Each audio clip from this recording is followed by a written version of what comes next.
Hello, I'm Yue-Sai Kan. Welcome to One World. Recently in Singapore, we were invited to a wedding. Not just any old wedding, but a Peranakan wedding. Peranakan in Malayan means locally born.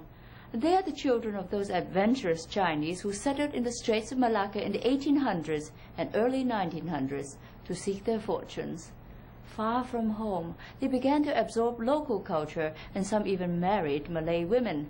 Today we take a look at that fascinating subculture, unique to this part of the world. First, let's attend the wedding.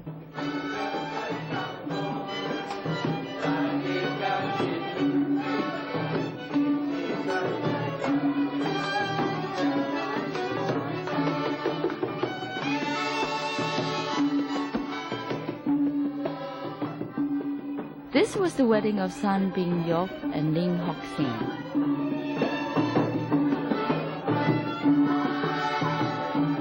But in fact, San Bing Yok and Ling Hock Sing never lived. They are pure fiction, though their wedding is the real thing. It is a reenactment of a wedding, just as it might have been in Singapore 50, 100 years ago.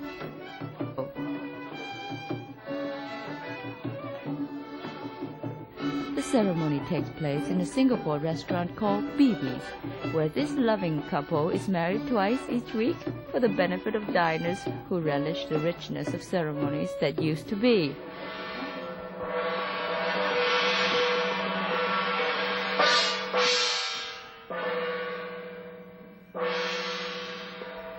The costumes suggest that the Peranakans were successful people, and most of their descendants are successful today, influential in Singapore business and social life.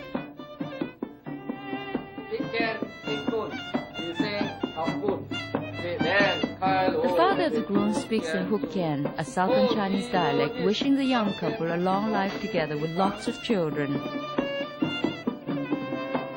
The wedding costumes have the broad outlines of Chinese design right down to the Qing dynasty hats. The trimmings are the tradition of the Malay women. And the finery, the beautiful embroidery, is a sign of the wealth they amassed in their trading, particularly with the British.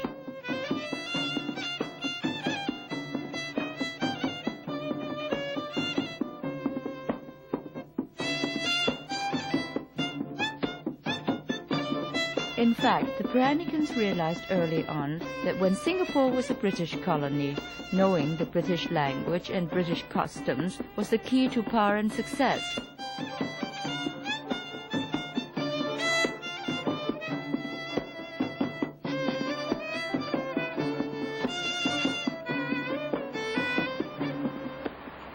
Today, the Peranakans shepherd their history in tucked-away havens like Peter Wee's antique shop and private museum. These are little beads. And these beads are faceted so that it gives that glittering feeling. How interesting. You have a huge array of slippers. Yes.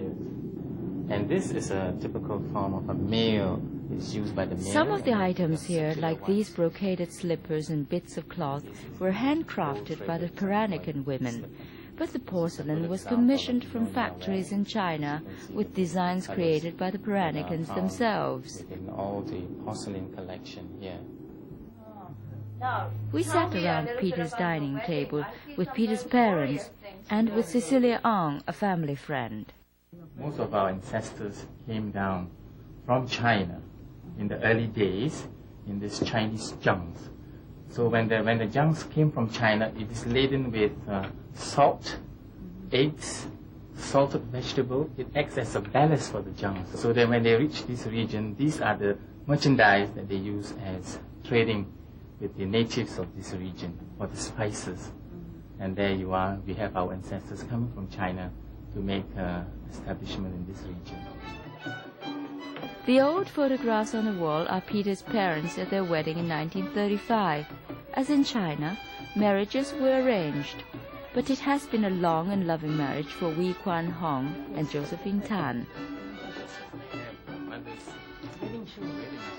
Peter showed us the shoes, studded with rhinestones, his mother wore on her wedding day, more than half a century ago. And one morning, On September 26, 1931, we were engaged. Both sides of the family were gathered together in a table like this. That's my wife's, her family, this is my family, and both of us sat here with the priest. So we exchanged rings together. Josephine, tell me about your wedding. The wedding morning is, I think, the lady that samkeking, we call it, the lady who comes to dress the bride. Yeah, she has to come to dress the bride. Before she comes to dress us, she has to test whether you have your virginity or not. So were you? How you test, bring down your hair in front, and when she cuts it, you see, if the hair is stiff, that means you have no virginity. But the hair is very soft, it comes down, you have the virginity. That's how they test. Well, is that accurate? Accurate. Josephine? Accurate. Very accurate. Very accurate. Nothing can go wrong. Properly, and perhaps everybody here can help me to describe. Traditionally, Peranakan men wear the Chinese costume, but Cecilia Ong wore the dress of the Nunya woman that day, and she showed us her beautiful blouse and skirt. This is Malay. This costume is very Malay. Which has got a chain link. Her dress is influenced by Malay tradition. Normally they are in the motifs of leaves of... Her jewelry was of solid gold. It is a rare collector's piece. They like gold, like Chinese too. And her handsome earrings are set with diamonds. Also known as a klabu. And again, this is Nunya. Her belt was of a distinctive Nunya design. Cecilia, we in Singapore hear all about Nunya. They talk about Nunya all the time. What is Nunya? Nunya describes the lady. Baba is for a gentleman that comes from a family that in the past has a Chinese father that has married to a local Malay lady, or sometimes it could be an Indonesian lady as well. So I would say that it represents a blending of Chinese, basically, because they all retain their surname in Chinese, but they have this colorful past of the Malay background. Nunya or Peranakan cooking is just that unique blend of the two cultures, Chinese and Malay. Mrs. Eileen Lee is the proprietor of a restaurant that specializes in Nunya fare. From China and settled in the Straits settlement. The Chinese themselves originally really didn't use too many spices. They came from the southern part. Cantonese cooking is very blend. Yes, it is. So when they came out to the east, they could use spices like blue ginger, which is a root, yes, and lemongrass, which is a very fragrant spice, candle nuts, which is similar to macadamia nuts, but they're bigger nuts, and it is used to thicken the gravy and to give it a slightly richer taste. So these are all native spices? All native spices. This one, for instance, is called ayam pong teh, which is ayam is the Malay word for chicken, cooked with pork and bamboo shoots. Right. And again, the preserved soybean base. This is a soup of the Nyonyas made from minced pork and soybean cakes. And the stock of the soup is made from pork stock. And it's got very finely shredded bamboo shoots in it as well. This looks like Buddha's delight. Yes, it is. Monk's food, you call it, I right. believe, yes. Well, it is. It is a chop suey, chop chai, with all the various preserved vegetables of the Chinese, the black fungus, the mushroom, and you see the soybean bean curd, yes, preserved. Cellophane noodles. Cellophane noodles, and another one which we somewhere underneath will see, yes, mushrooms is in there as well. Now, the desserts were a very, very important part of the Nyonya meal. In fact, many Nyonya women used to boast about the desserts that they made, and they used to compete with one another as to who made the best kueh. Kueh means cakes, Nyonya cakes. Why is it? Is it because Nunya women have a lot of time to cook? Yes, in fact they did. I think in a way the babas, or the term used for Straits-born men, the babas had to devise a way of keeping their women folk occupied, and perhaps that's why they made the women cook such elaborate dishes, possibly. Some of the... Now, I have been to Singapore many, many times, and I never heard of Peranakan until about 4 years ago. Why this sudden surge of interest? It is some sort of a lost and found culture, you know. Right. Suddenly Exactly. awareness when one discovers little trinkets from grandmother's wardrobes or a little kabaya, then you start asking what was it all about during her period. I think Singapore being an independent state, then I think we also are looking out to our own roots and a search for our own past and history. And therefore, this wave of wanting to see where our roots come has brought in this interest in Peranakan, Baba, and Nyonya culture. In spite of a renewed interest in their past, it's still a difficult battle for the Peranakans to hold on to their traditions. The youngsters of today have less interest than their elders in preserving their roots. Experienced older musicians and singers are trying to pass on their music to anyone willing to learn. So the Peranakans gather once a week to sing and dance at the Gunung Sayang Association. It means Mountain of Love.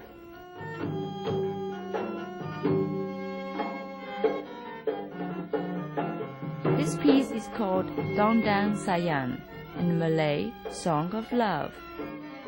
The skill is in the improvisation, words made up on the spot, but in a traditional pattern.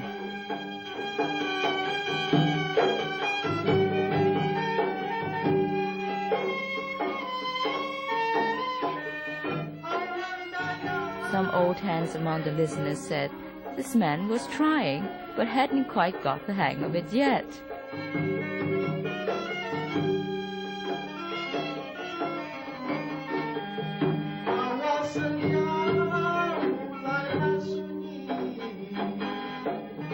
He was singing, I see a sampan on the sea, and the winds blow, see the boats swaying.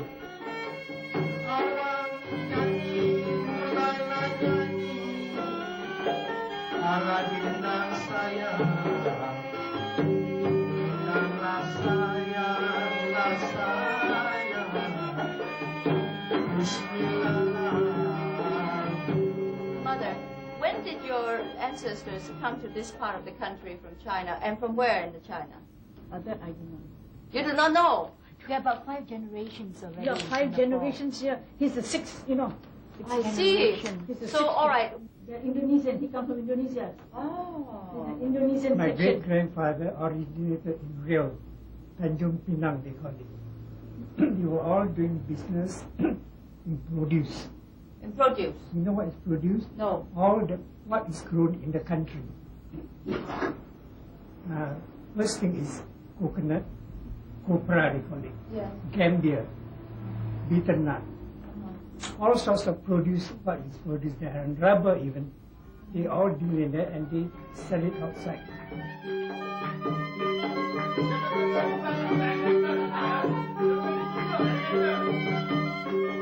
No one knows how many Peranakans there are in Singapore today, perhaps a few thousand in a population of 2.5 million.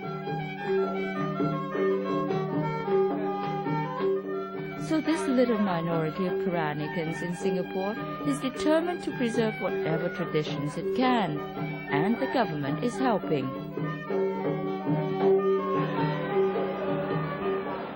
Some of their former homes and shops are being restored and preserved, now here in the Peranakan place. Today's rock music on the loudspeakers might jar the ear of some old Peranakan trader if he could return to see it now. But he might be pleased that Singapore cares about his old way of life, and that this square of fine buildings is set aside as a pleasant place to sit and relax in the Singapore sun.